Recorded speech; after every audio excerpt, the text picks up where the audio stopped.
Hi there everyone, Jacob Austin here and welcome to episode 150 of the Subcontractors Blueprint, the show where subcontractors learn how to ensure profitability, improve cash flow and grow their business. Today's episode is all about the mechanics of adjudication and it's continuing our mini-series on construction disputes. So today we'll be taking a look at how you actually run an adjudication from the notice all the way through to the decision, and how to try and drive that so that it hopefully works for you. So, let's dig in.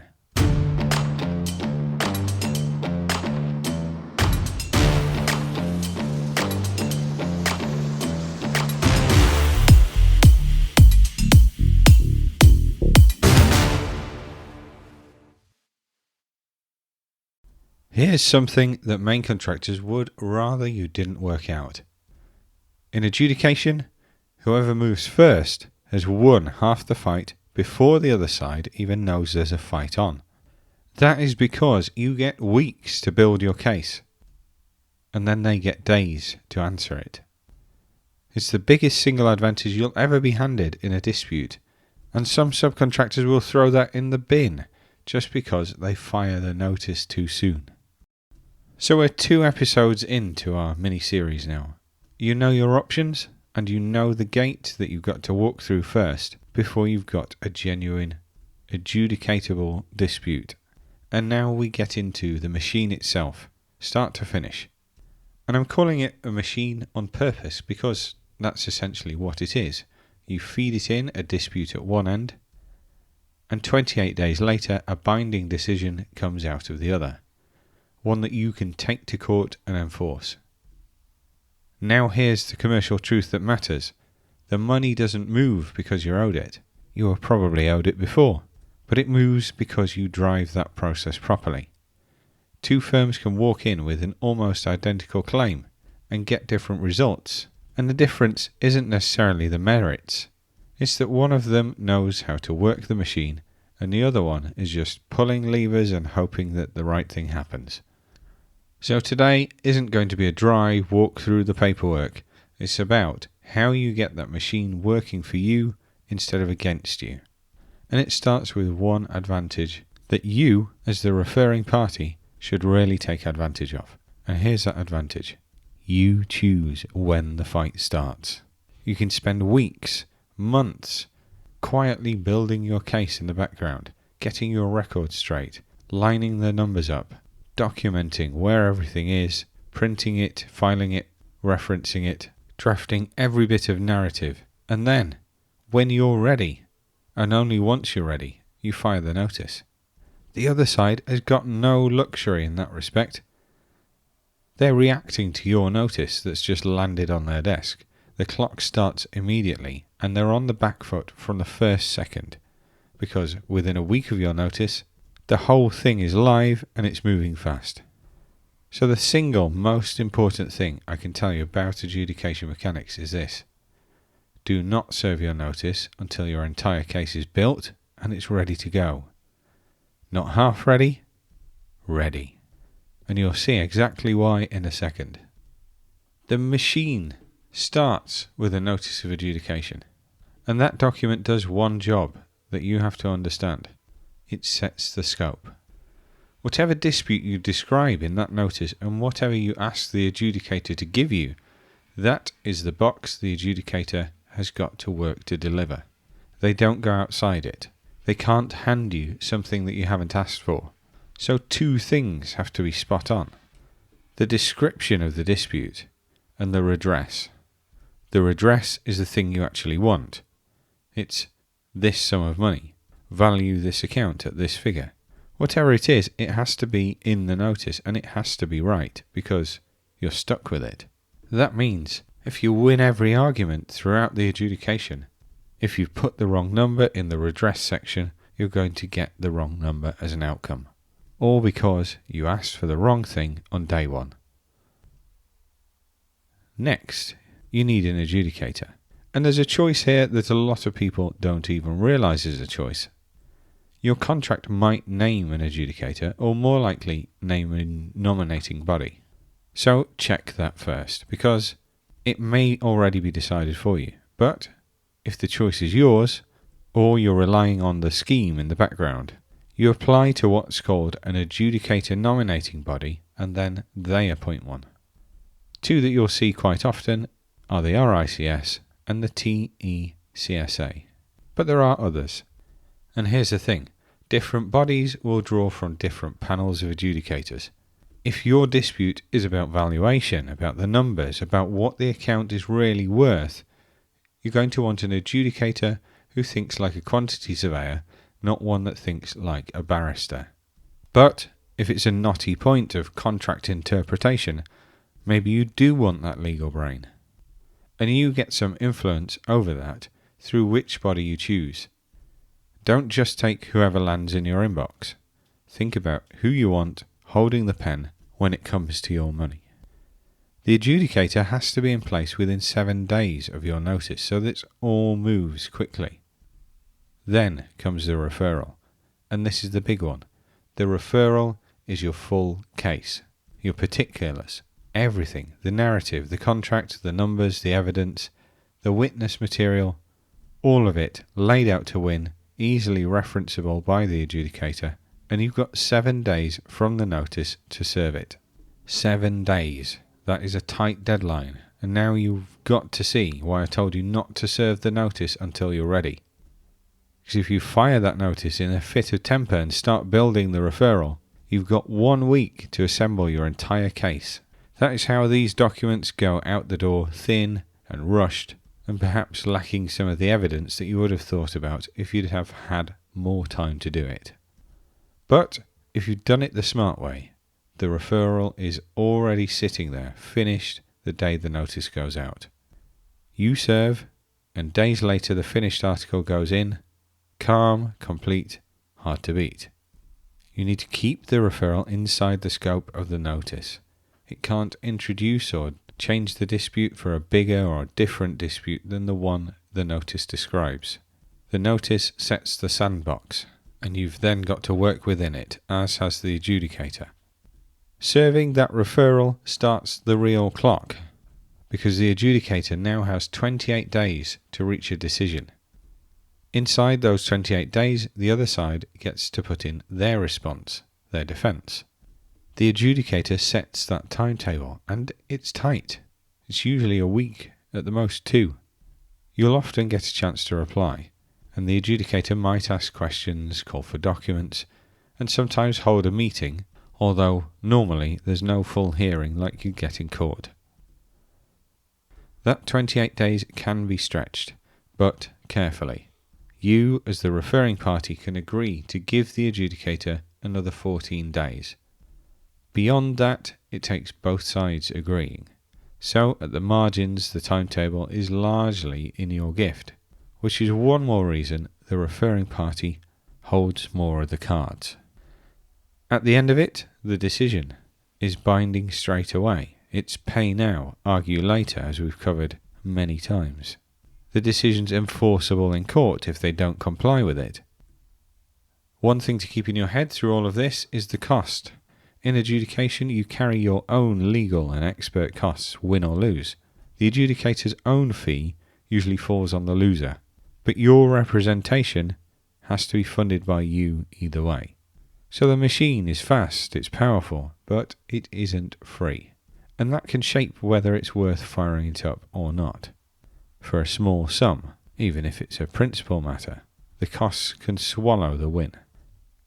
Now, before you get fully carried away with that first mover advantage, let me put a ceiling on it because there is one.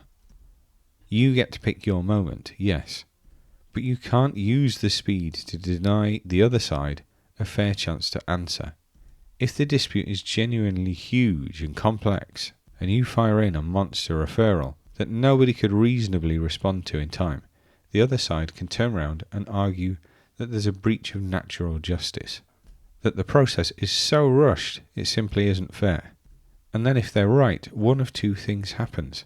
The adjudicator decides the job can't be done fairly in the timescale and steps away, or you get your decision and then it falls over at enforcement because the court doesn't put its weight behind a process that wasn't fair. So picking your timing is fine, that's part of the game. But ambushing somebody with a case that's so big that it can't be answered, that is a different thing, and that can cost you. So be careful, prepare fully, serve when you're ready, but keep the fight proportionate to the timescale. So, where does this go wrong? The first and the worst thing that can happen is serving the notice before your case is built. I've mentioned this already, but it's the cardinal error, so I have to repeat it.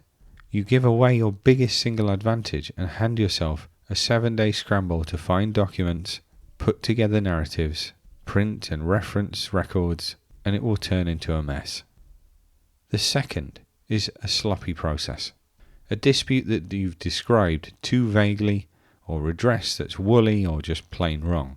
If you built the initial sandbox badly, then you're playing inside it, perhaps with no hope of getting the right answer.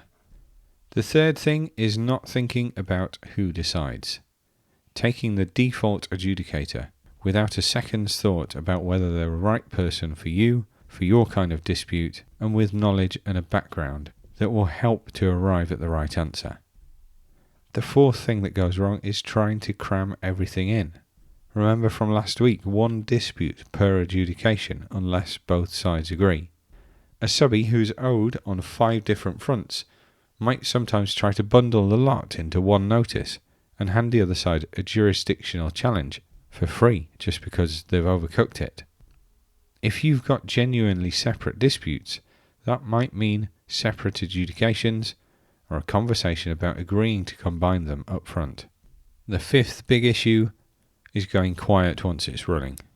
The adjudicator sets directions and deadlines. If you miss them, if you ignore them, if you turn up late with your reply, then you're doing the other side's job for them. You're letting yourself down. Once the machine is running, you need to feed it. You need to feed it like clockwork, on time, every time. Let's just knock up a scenario. Picture a groundwork subby, and he's got, 140 grand on a certified account that's simply not being paid. The excuses have run out, and the claims have been put, it's been rejected, so clearly now a dispute has been crystallised. That gate is behind them. Now they want their money. The wrong thing to do first would be firing too early. They're furious. They've just got back from a meeting on site, it got heated.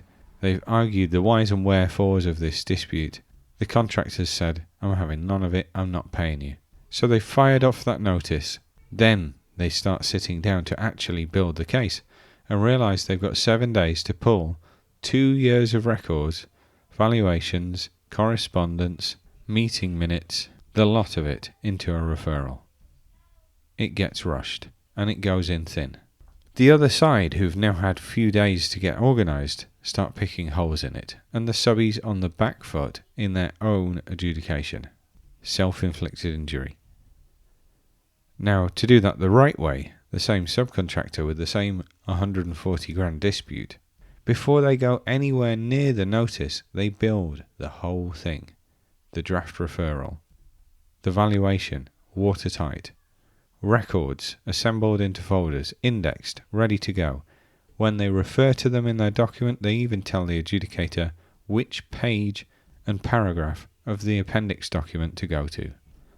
They've decided they want a QS-minded adjudicator because this is all about a numbers fight, so they already know which nominating body they're applying to. Everything's loaded, everything's waiting. Then they serve the notice. Clean description of the dispute, precise redress, pay the notified sum of £140,000. The other side now has that matter of days to respond to a complete professional case that they can see is probably good enough to win. The adjudicator works the 28-day process, and on day 28 there's a binding decision confirming the amount, and it's enforceable in court. The same money, the same facts, came to a completely different outcome because the preparation was done at the right time. The notice was served when they were ready. So here's what you actually do. Here's the discipline. Build first, serve second. Before the notice goes anywhere near the other side, your referral needs to be finished. That one habit alone puts you ahead of some people that you'll never be up against. Draft that notice with real care. Have a real clear description of the dispute and nail it. Nail the redress, the specific thing you want the adjudicator to order. Read it back as if you're the other side, hunting for a way out of it. Double check it, revise it, make it perfect. Choose your decision maker on purpose. Check whether your contract names an adjudicator or a nominating body. If the choice is yours, then pick the body whose panel suits your dispute. Numbers fight, QS brain. A technical issue with some structural engineering, a structural engineer. Then diarise the clock the second you serve. 7 days to the referral, the response window, that decision date. In a process this fast, you don't want to be the one who's missed a deadline. Finally, you keep it to one dispute that you've cleanly framed unless you've agreed to do otherwise in writing with the other party. Now some things to remember. Build your entire referral before you serve the notice. The referring party's real edge is that preparation time. You can use weeks to prepare, to revise, to refine, to generate the evidence, to document all your records, line them up, reference them, incorporate them properly into your document. The 7-day window to refer is going to punish anyone who serves first and prepares later. Remember also, the notice of adjudication sets the scope. Get the dispute description and the redress right, because the adjudicator is deciding on exactly that, and they can only give you what you've asked for. Choose your nominating body deliberately. You want an adjudicator with a background, with a knowledge that is going to match the dispute that you're asking them to decide. You don't just want whoever turns up and hope they can do a decent job. And know the adjudication clock.